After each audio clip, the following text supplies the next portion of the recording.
তীব্র গরমে অতিষ্ঠ মানুষ। এর মধ্যেই লোডশেডিংয়ে বাড়ছে ভোগান্তি। দিনের তীব্র গরমে স্বাভাবিক কাজ ব্যাহত, আর রাতে বিদ্যুৎ না থাকায় মিলছে না ঘুমের স্বস্তি। বাসাবাড়ি থেকে ব্যবসা প্রতিষ্ঠান সবখানেই পড়ছে এর প্রভাব। সবচেয়ে বেশি বিপাকে শ্রমজীবী ও কর্মজীবী মানুষ। বিস্তারিত শব্দবাবনীর রিপোর্টে। একদিকে তীব্র রোদ, অন্যদিকে ভাবসা গরম। এর মধ্যেই হঠাৎ বিদ্যুৎ চলে গেলে যেন থমকে যায় স্বাভাবিক জীবন। গরমে অতিষ্ঠ মানুষ একটু স্বস্তির জন্য যখন ঘরে ফিরছেন, তখনও স্বস্তি নেই। লোডশেডিংয়ের কারণে ঘুরছে না ফ্যান। শুধু বাসাবাড়িতেই নয়, লোডশেডিংয়ের প্রভাব পড়ছে ব্যবসা বাণিজ্যেও। বারবার বিদ্যুৎ চলে যাওয়ায় ব্যাহত হচ্ছে কাজ। কোথাও কমছে ক্রেতা উপস্থিতি, কোথাও থেমে যাচ্ছে উৎপাদন কিংবা সেবা কার্যক্রম। প্রায় 1 ঘন্টা থেকে টানা 1 ঘন্টা সর্বনিম্ন টাইম। এই টাইমটা থাকলে আমাদের আইসক্রিমের সমস্যা, বা এই যে মনে করেন যে ড্রিঙ্কস প্রোডাক্ট যেগুলো সফট ড্রিঙ্ক বলেন, এই যে মিনারেল বলেন, এগুলো ঠান্ডা দরকার। পানির সমস্যা হয়ে যায়, তারপরে গরমে মানুষ অতিষ্ঠ। আমাদের খাবার দাবার যেটা কারেন্টে তৈরি হয়, ওটারও সমস্যা হয়। সবচেয়ে বেশি ভোগান্তিতে পড়েছেন শ্রমজীবী মানুষ। লোডশেডিংয়ে ঘুমের ব্যাঘাত ঘটছে, আর পর্যাপ্ত ঘুম না হওয়ায় পরদিন কাজে গিয়ে ক্লান্তি আর কর্মদক্ষতা কমে যাওয়ার অভিযোগ তাদের। কারেন্ট থাকে না, যায় 2 ঘন্টা 3 ঘন্টা পড়ায়, ওটা চার্জ দেওয়া যায় না, কারেন্ট থাকে না। আগে বেরোতাম সকালে, এখন দুপুর বেলা লাগে। কারেন্ট আসে আবার ঘুমায়, একবার কারেন্ট চলে যায় আবার হজা কোন লাগে। একই চিত্র শিক্ষার্থীদের ক্ষেত্রেও। লোডশেডিংয়ে ব্যাহত হচ্ছে পড়াশোনা। প্রায় 2 ঘন্টা 1 ঘন্টা করে কারেন্ট থাকতেছে না, সেই জন্য আমাদের পরীক্ষার পড়া কাভার হচ্ছে না। 1-1.5 ঘন্টা থাকে না, পরে আবার আসে, আবার 2-3 ঘন্টা থাকে, কারণ আবার চলে যায়। আগে কারেন্ট গেলে হয়তো দেখা গেছে 10 মিনিট 5 মিনিট একদম এভাবেই থাকতো।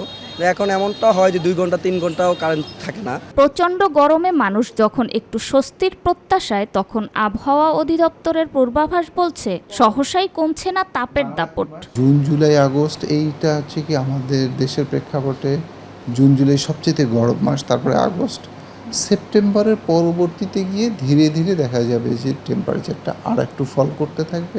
ফলে গরমের সঙ্গে পাল্লা দিয়ে লোডশেডিং চলতে থাকলে ভোগান্তি আরও বাড়ার আশঙ্কা করছেন সাধারণ মানুষ। তাদের দাবি, দ্রুত নিশ্চিত করতে হবে নিরবিচ্ছিন্ন বিদ্যুৎ সরবরাহ। শবনম অবনী, মাই টিভি, ঢাকা। এখনও গ্যাস সরবরাহ স্বাভাবিক হয়নি, তবে সংকট কিছুটা কেটেছে বলে মন্তব্য করেছেন প্রধানমন্ত্রীর তথ্য ও সম্প্রচার বিষয়ক উপদেষ্টা ডক্টর জাহিদুর রহমান। তিনি জানান, ঢাকার প্রধান সড়ক ও মহাসড়কে ব্যাটারি চালিত রিকশা চলাচল নিয়ে দ্রুত নীতিমালা প্রণয়ন করতে যাচ্ছে সরকার। সচিবালয়ে সরকারের বিভিন্ন কার্যক্রমের অগ্রগতি নিয়ে আয়োজিত সংবাদ সম্মেলনে এ কথা জানান তিনি। এ সময় তথ্যমন্ত্রী আন্দালিব রহমান পার্থ বলেন, দেশের মানুষের সঙ্গে থাকলে সরকার এগিয়ে যাবে।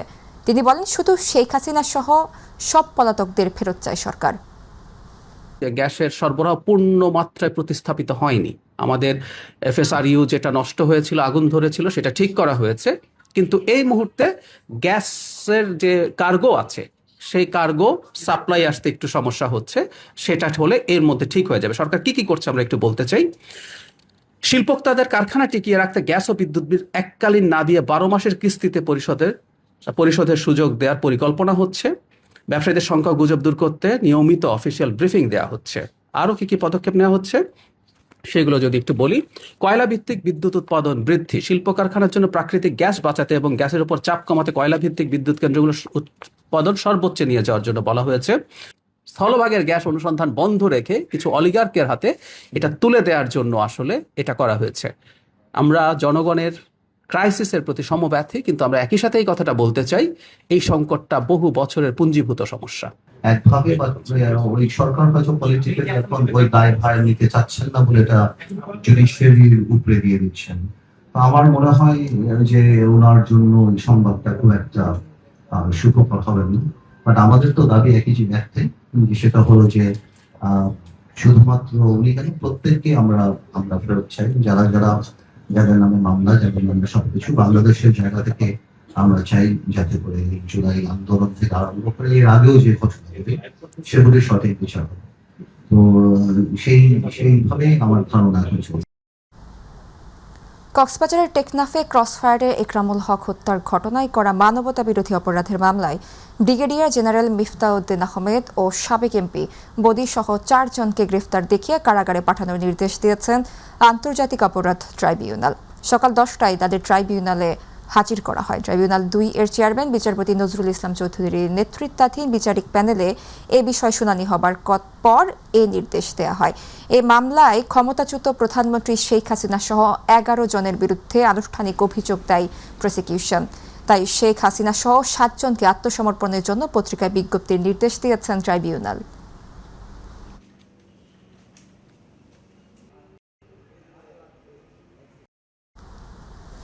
মাগুরার 8 বছরের শিশু আসিয়া হত্যা ও ধর্ষণ মামলার রায় হবে না আজ। বিচারপতি ভীষ্মদেব চক্রবর্তী ও বিচারপতি কে এম রাশিদুজ্জামান রাজার হাইকোর্ট বেঞ্চ আগামী 31 অগস্টে রায় ঘোষণার দিন ধার্য করেছেন। গত রমজানের ছুটিতে শহরের নিজ নান্দুওয়ালি এলাকায় বোনের বাড়িতে বেড়াতে গিয়ে গত বছরের 5 মার্চ রাতে শিশু আসিয়া ধর্ষণের শিকার হয়। বোনের শ্বশুর হিটু শেখ মেয়েটিকে শুধু ধর্ষণই করেননি, হত্যারও চেষ্টা চালান। চিকিৎসাধীন অবস্থায় ঢাকার সম্মিলিত সামরিক হাসপাতালে মৃত্যু হয় 8 বছর বয়সী শিশুটির। এই ঘটনায় ভিকটিমের মা বাদী হয়ে হিটু শেখ সহ 4 জনের বিরুদ্ধে মামলা করেন। পরে সবাইকে গ্রেফতার করে পুলিশ।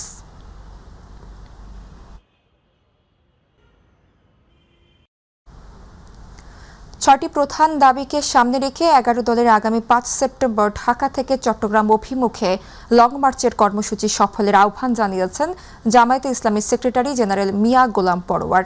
এক প্রেস ব্রিফিংয়ে তিনি অভিযোগ করেন, গণরায়কে প্রতিষ্ঠিত করতে 11 দলীয় ঐক্যের ধারাবাহিক সংগ্রাম চলমান থাকবে। সাদিয়া হক ময়ূর রিপোর্টে বিস্তারিত। রাজধানীর শাপলা চত্বর থেকে চট্টগ্রামের লালদিঘি, ঢাকা চট্টগ্রাম মহাসড়ক জুড়ে লং মার্চের প্রস্তুতি নিচ্ছে 11 দলীয় ঐক্যজোট। 5 সেপ্টেম্বর শনিবার সকাল 7টায় আমরা ঐতিহাসিক বহু আন্দোলনের স্মৃতিবিজড়িত শাপলা চত্বরে সমবেত হয়ে সেখান থেকে চট্টগ্রামের আরেক সকল আন্দোলনের সূতিকাগার লালদিঘির ঐতিহাসিক ময়দানে আমরা গন্তব্যে পৌঁছানোর উদ্দেশ্যে যাত্রা আমরা শুরু করব শাপলা চত্বর থেকে। দুপুরে মগবাজারের দলীয় কার্যালয়ে এক ব্রিফিংয়ে জামায়াত ইসলামের সেক্রেটারি জেনারেল মিয়া গোলাম পরোয়ার বলেন, সরকার গঠনে 6 মাস পার হলেও গণভোটের রায় বাস্তবায়নে কার্যকর কোনো উদ্যোগ নেওয়া হয়নি। গণভোটের গণরায় বাস্তবায়ন, এটা আমাদের প্রথম দাবি। 2 হচ্ছে জুলাই গণহত্যার বিচার। 3 হলো বিদ্যুৎ, তেল, গ্যাস ও দেশে বিরাজমান সার সংকট নিরসন, এটা আমাদের এই লং মার্চের দাবি। 4র্থ, নিত্য প্রয়োজনীয় দ্রব্যমূল্যের ঊর্ধ্বগতি রোধ করা। 5ম, ভেঙে পড়া অবনতিশীল আইন শৃঙ্খলা পরিস্থিতির উন্নয়ন করা। 6 হলো প্রশাসনের সর্বস্তরেই আমরা বলবো, একেবারে সরকারি পদ, স্বায়ত্তশাসিত পদ, আধা সরকারি এবং বিভিন্ন জায়গায় কর্পোরেশন সংকীর্ণ দলীয়করণের প্রতিবাদ এবং এটা বন্ধ করা।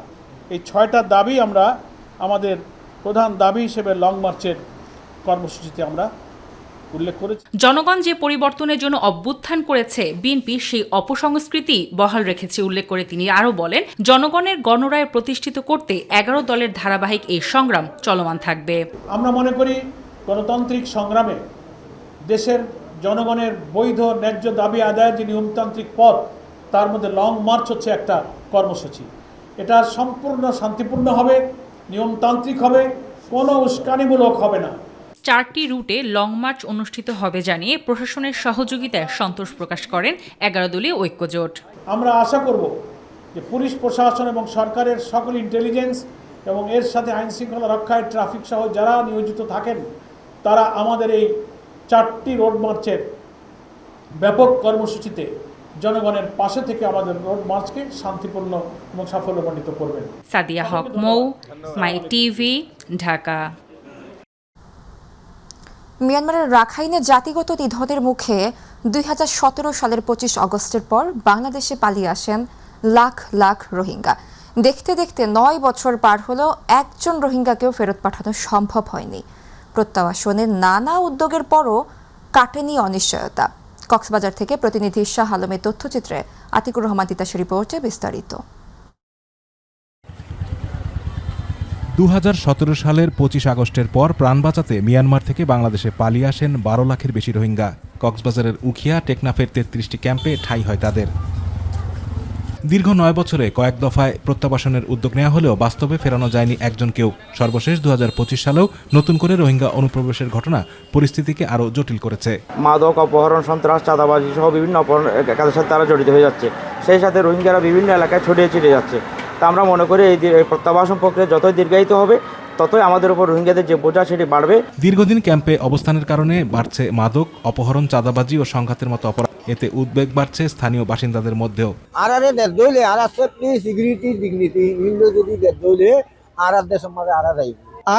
যদি বেগিন যদি ফাইদ্য হইলে যদি দিন করেছে হয় আর যদি মাটি বাড়ি দইলে আর এখন যাই ইনশাআল্লাহ বগুন যাই বললা অনেকে তো দিয়ানো করিব কিন্না করে লজার গই মারি ফেলে হাড়ি ফেলে জ্বালা পুরানি করে অন্যমিকে আর শান্তি না ভাই। আর আসলে 9 বছর প্লাস হয়ে গই আর 1 সেকেন্ড লাইদা 1 মিনিট লাইদা তাই তো চাই। তবে সর্বোচ্চ সতর্কতা নেওয়া হয়েছে বলে জানিয়েছে আইনশৃঙ্খলা বাহিনী। আগাম তথ্য সংগ্রহ এবং সে তথ্যের যাচাই বাছাই সহ যে কোনো প্রকার সাবোটাজ এবং সাবভার্সিভ কর্মকাণ্ড যাতে ঘটতে না পারে সেজন্য আমরা সদা জেলা পুলিশ সহ তৎপর আছি। জাতিসংঘ সহ বিভিন্ন সংস্থার সহায়তায় খাবার ও প্রয়োজনীয় সেবা দেয়া হলেও দীর্ঘ হচ্ছে সংকটের মেয়াদ, আর প্রত্যাবাসনের নির্দিষ্ট পথ না খোলায় বাড়ছে শঙ্কা। আজকে বাংলাদেশে এখন 12 লক্ষের অধিক রোহিঙ্গা বসবাস করছে। প্রত্যেকেই তাদের দেশে ফেরত যেতে চায়। মিয়ানমার যত তাড়াতাড়ি ফেরত নেয়ার প্রস্তুতি গ্রহণ করতে পারবে, পরিস্থিতি তৈরি করতে পারে, ততই সবার জন্য মঙ্গলজনক হবে। সাস্টেইনেবল রিপার্টেশন, অর্থাৎ তাদের একটা সুন্দরভাবে সেখানে বসবাসের জন্য উপযোগী করে তাদেরকে এখানে প্রত্যাবাসনটা নিশ্চিত করতে হবে। রোহিঙ্গাদের নিরাপদ, স্বেচ্ছামূলক ও মর্যাদাপূর্ণ প্রত্যাবাসনের জন্য কার্যকর আন্তর্জাতিক উদ্যোগই এখন সবচেয়ে বড় প্রত্যাশা। 9 বছর পরও তাই প্রশ্ন একটাই, কবে খুলবে তাদের নিজ দেশে ফেরার পথ? আতিকুর রহমান তিতাস, মাই টিভি। আগামী বছর জুলাইয়ের মধ্যেই স্থানীয় সরকার কাঠামোর 5 নির্বাচন শেষ হবে। এ নিয়ে আগামী সপ্তাহে নির্বাচন কমিশনের সাথে আলোচনা হবে বলে জানিয়েছেন স্থানীয় সরকার প্রতিমন্ত্রী মীর শাহে আলম। সচিবালয়ে এলজিআরডি মন্ত্রীর সঙ্গে ডেনমার্কের রাষ্ট্রদূত ক্রিস্টিয়ান ব্রিগস মোলারের বৈঠক শেষে তিনি একথা জানান। প্রতিমন্ত্রী জানান, রাজধানীতে পানি সরবরাহ ব্যবস্থাপনায় সহযোগিতা করবে ডেনমার্ক। এছাড়া রোহিঙ্গাদের সহায়তায় 100 কোটি টাকা দেবে দেশটি।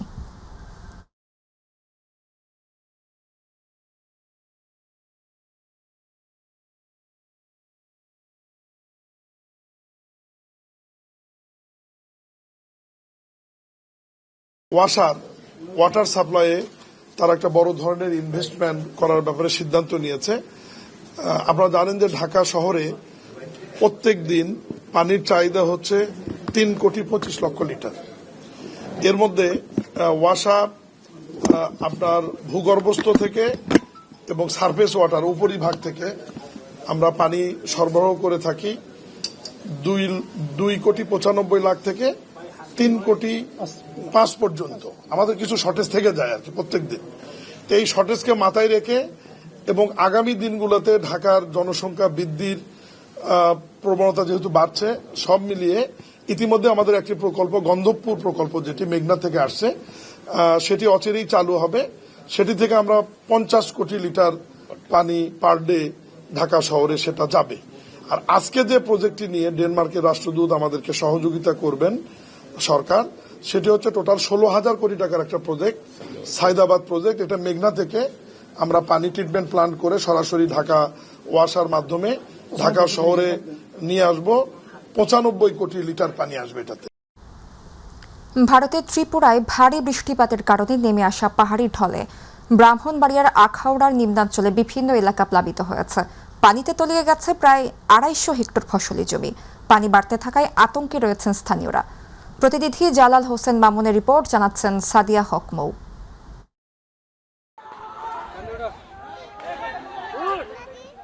রোববার থেকে বাড়তে শুরু করে পানি। সন্ধ্যার পর তা আরও দ্রুত বাড়তে থাকে। পাহাড়ি ঢলের পানিতে আখাউড়া পৌরসভা, মোগরা ও দক্ষিণ ইউনিয়নের বিভিন্ন এলাকার ফসলি জমি তলিয়ে গেছে। আব্দুল্লাপুর সরকারি প্রাথমিক বিদ্যালয় সংলগ্ন জাজিরপুর খাল দিয়ে পানি প্রবেশ করে সৃষ্টি হয়েছে জলাবদ্ধতা। এতে বেশ কয়েকটি পরিবার পানিবন্দী হয়ে পড়েছে। একই সঙ্গে বাড়ছে হাওড়া নদীর পানিও। ঝুঁকিপূর্ণ বাঁধ ভেঙে পানি ঢোকার আশঙ্কায় দুশ্চিন্তায় রয়েছেন নদী তীরবর্তী বাসিন্দারা। আমাদের এখানে যে বৃষ্টি হচ্ছে, বাংলাদেশে যে বৃষ্টি হচ্ছে, এই বৃষ্টিতে আমরা দেখলাম পাচ্ছি যে এই বৃষ্টিতে পানি হওয়ার কোনো কারণ নেই। এই অবস্থায় আমাদের রাস্তাঘাটে ছেলে মেয়ে সবাই একই অবস্থা, খুব কষ্ট করে আমরা আশা করব। ভারতের যে বাঁধ ভাঙিয়ে দিচ্ছে, দিল্লি করে এই পানি আমাদেরকে আক্রমণ করছে। এখন আমরা এই পানির ক্ষতিগ্রস্ত অবস্থায় আছি।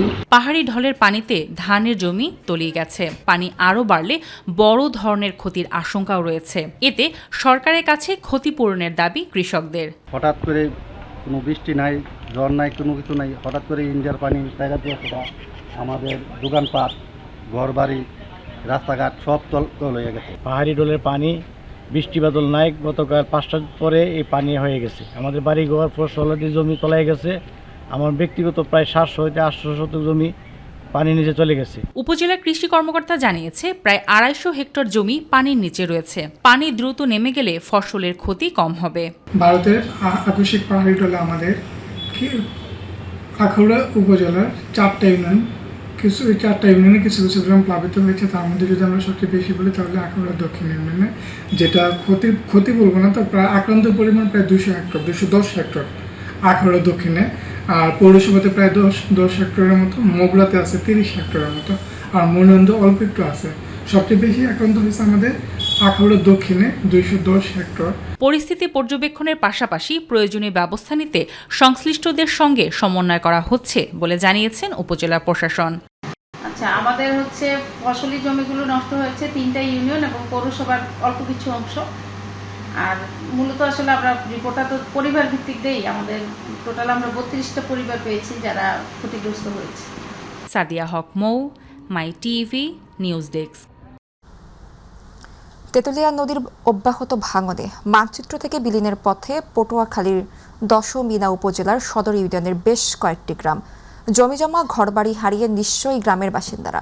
সহায়তা নয়, টেকসই বেড়িবাঁধ নির্মাণের দাবি এলাকাবাসীর। সমস্যা সমাধানের আশ্বাস দিয়েছে পানি উন্নয়ন বোর্ড। স্থায়ীভাবে বাঁধ নির্মাণের পরিকল্পনার কথা জানিয়েছেন প্রবাসী কল্যাণ ও বৈদেশিক কর্মসংস্থান প্রতিমন্ত্রী। পটুয়াখালী থেকে মশিউর রহমান বাবলুর ছবি ও তথ্য নিয়ে রিপোর্ট। পটুয়াখালীর দশমিনা উপজেলার হাজিরকান্দা, হাজিরহাট, ধনধনিয়া, গোলখালী ও বাঁশবাড়িয়া গ্রামের মানুষ রয়েছেন নদী ভাঙনের চরম ঝুঁকিতে। নদী ভাঙনে একের পর এক ঘরবাড়ি, ফসলের জমি, গাছপালা ও স্থাপনা হারিয়ে নিঃস্ব হয়েছেন তারা।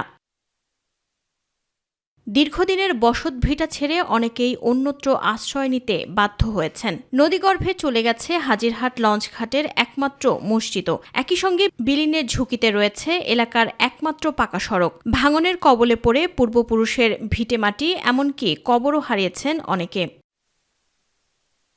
স্থানীয়দের দাবি, তারা আর সাময়িক ত্রাণ বা সহায়তা চান না। নদী ভাঙন ও জলোচ্ছ্বাস থেকে স্থায়ীভাবে রক্ষা পেতে চান টেকসই বেড়িবাঁধ।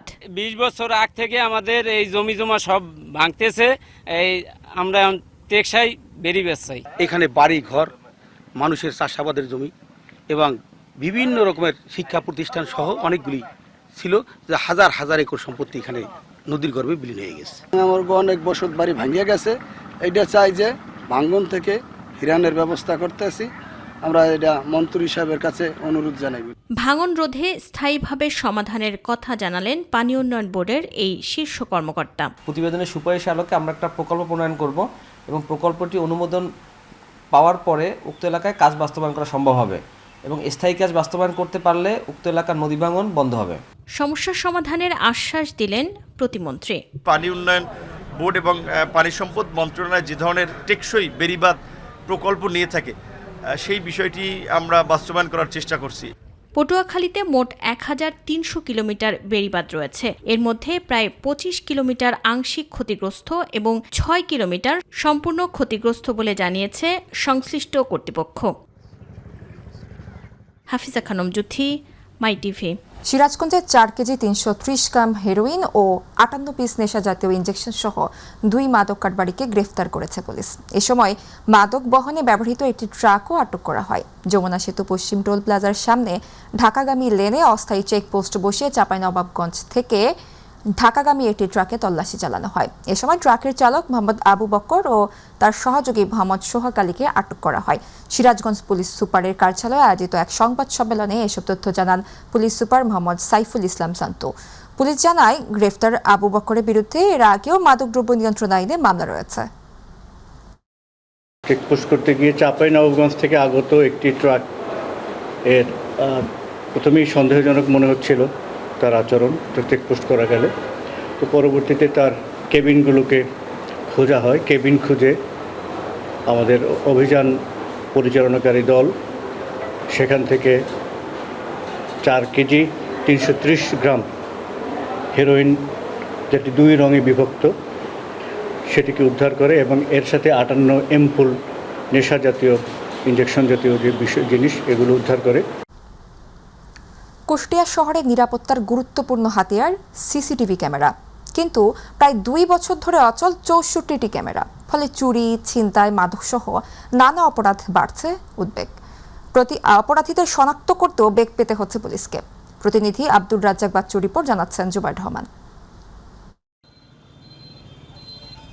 2017 সালে কুষ্টিয়া শহরের গুরুত্বপূর্ণ মোড় ও জনসমাগম স্থলে স্থাপন করা হয় 64টি সিসিটিভি ক্যামেরা। পরে শহরতলিতে বসানো হয় আরও 41টি ক্যামেরা। এসব ক্যামেরায় নজরদারিতে অপরাধী শনাক্ত, যানবাহন পর্যবেক্ষণ ও সন্দেহভাজনদের গতিবিধি নজরে রাখা হতো।